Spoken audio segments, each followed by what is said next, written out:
welcome back to my YouTube channel.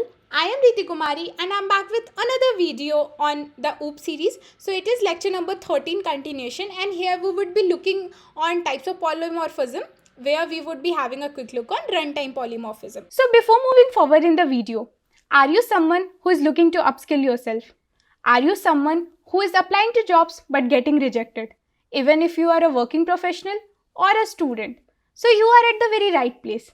Newton School Full Stack Development Program would help you to upskill yourself and get yourself job ready. There are mentors from top-notch companies like Amazon, Google, Flipkart and much more who would be helping you from the very scratch to develop all the skills and get yourself job ready. There are 1500 plus students who have been placed into 800 plus companies like Google, Flipkart, Zomato, Xiaomi, Razorpay, Snapdeal, TCS and much more. So what are you waiting for? Go ahead and apply. The link is in the description. So without any further delay, let's get started. So in the prior videos, we had a look on compile time polymorphism, then its two types, which are function overloading and operator overloading. But now in this video, we will be having a quick look on function overriding. So what does this overriding means? So overloading तो हमने देख लिया कि दो function है, नाम same है और पैरामीटर्स डिफरेंट दे रहे हैं और उसमें ओवरलोड कर दे रहे हैं. और ऑपरेटर ओवरलोडिंग में we are using the operator overloading according to our use cases. Like if there is a operator called as plus plus and we want कि वो a+1 नहीं a+5 करे, then we are doing the operator overloading according to our use cases. So this was all about function overloading and operator overloading. But now comes the term function overriding. So what happens is this. So let's start looking firstly at the definition and then we'll be having a quick look on what happens in this. So function overriding occurs when a method from the parent class is duplicated in the child class. Consequently, the child class overrides the parent class method. So what happens is function overriding is na कि consider that I am having a class A, ठीक है, and then I am having a class B, which is inheriting some properties from class A. Okay. I know you all don't have much idea about inheritance and everything, but in the further videos you will get a more clearance about inheritance and everything. So for now you can like consider like what is inheritance. So inheritance is when a child class have some of its properties or inherit some of its properties from its parent class is called as inheritance. So basically how we achieve inheritance is we first give the class name which is inheriting the properties, and then we give the SS specifier and then the class which is the base class or the parent class. Okay, so consider this is the class A. Okay, let's not give it A, let's give it something which is a bit more meaningful. So let's give it a class car, and here give me a class Audi. Okay, and let's just stay as class car. Okay, so now what happens in class car, what I am having a method void sound. Okay, so basically this is a method which my car class is having void sound, and let's give me Cout. Just I am giving car as a sound. Okay, so now the sound of car and Audi may differ, like the Audi may have a high pitch or low frequency or something like that. So the sound is something which needs to be like different for different use cases of different cars. Like some cars may have more sound, some cars may have less sounds. Like in case of bikes also, you have seen that some bikes have बहुत ज़्यादा sound and some bikes have very low sound, and like some bikes are automatic, some bikes are not automatic, some bikes we need to kick and everything. So there are varieties of things which happen. So consider there is a sound function and now we want to override this function. Like overriding means कि for class Audi the sound is different, so we don't want the sound which was present in the parent class, rather we want a sound which is present in the Audi class. So what we do is we also write sound here. And in this way, we override the properties of parent class in child class. Cout Audi.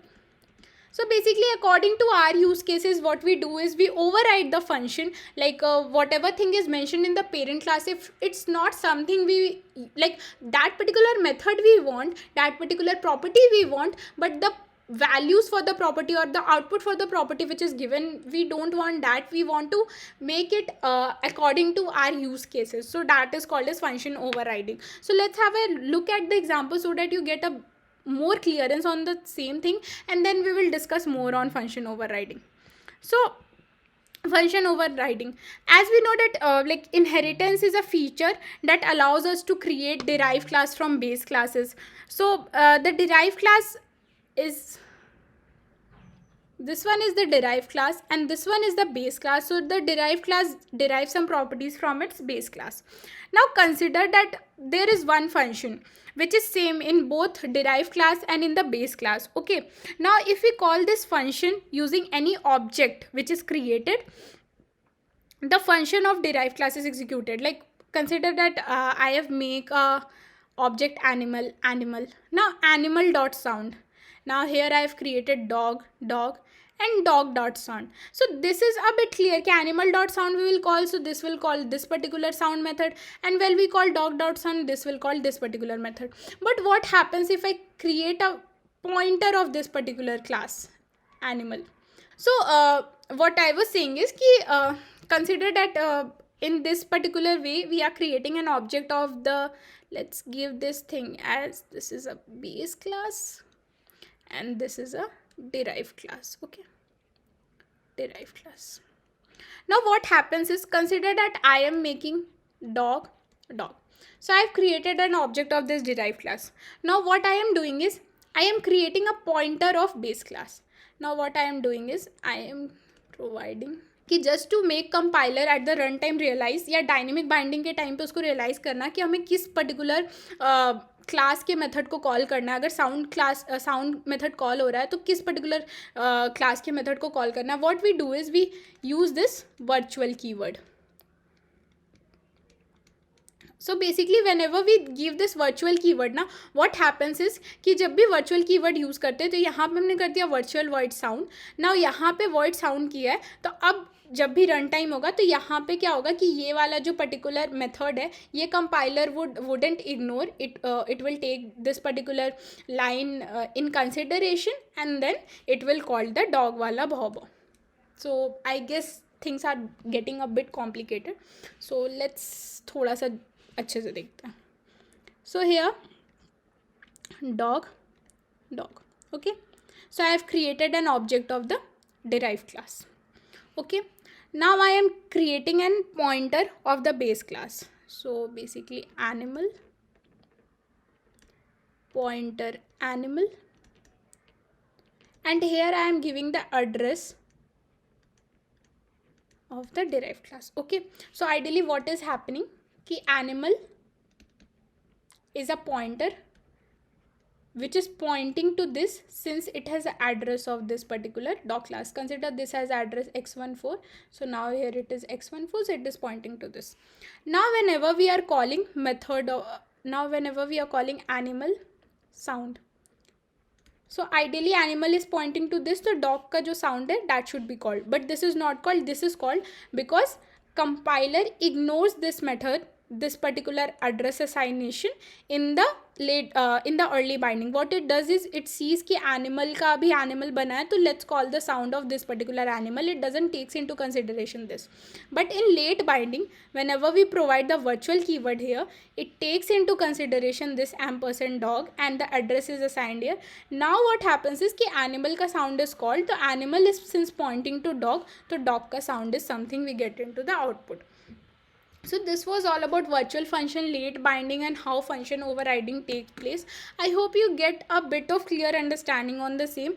If you don't, what I'll suggest is try to code things as well, because it will give you more practical experience and more better understanding. The reason being I'm not doing the coding part and everything here because this series is something which I am considering as a revision series for you guys. So it's not very much beginner friendly series, but yes, I am trying my best to make you understand some beginner friendly concepts and cover all the concepts which are there in OOP series. So basically this was all about this video. Till then, if you're someone who is liking my content, please go ahead and hit the like button. If you're someone who is new to my channel, can go ahead and subscribe to my channel. Also, if you're someone who is liking my series and everything, can go ahead and share to your friends and do comment it down your thoughts and everything, which will motivate me to make some more series in the future. Till then, take care, keep learning, keep growing, and be safe.